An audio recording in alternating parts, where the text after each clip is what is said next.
The European Union has been accused of threatening our health by supporting industrial farming sectors under its new agricultural policy. EU member states announced this morning in Luxembourg they had come to an agreement over reforms to the Common Agricultural Policy (CAP).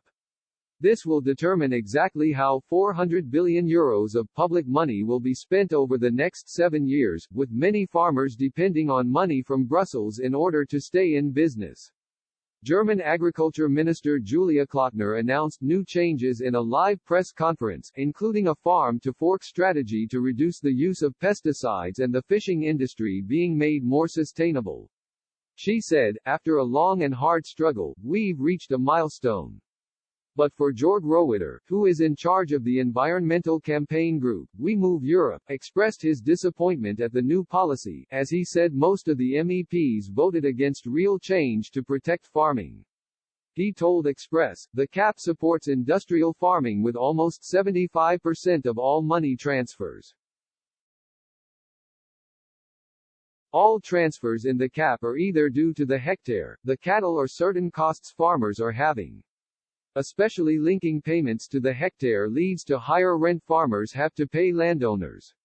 What the European Union needs to do is pay farmers a fair price for ecosystem services they provide, for instance not only covering the pure costs of a flower meadow, but also a price for the work a farmer has to seed it and the loss he has for not using it to produce food or feed." Mr. Rohwedder claimed the policy does not help farmers or the environment, but rather those who own the land. He said, "In its current form it helps those owning the soil, not farmers nor the environment. The money can be better allocated to help both farmer and the environment. Industrial farming threatens our health. Mink farming in Denmark right now is an example of this. Minks get COVID-19 and as a result, scientists found 2 versions of mink COVID.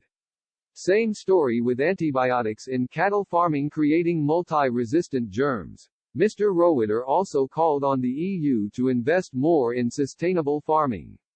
He said, "As a result of cattle farming we also see increasing emissions of methane and nitrate, heating up the climate and polluting groundwater.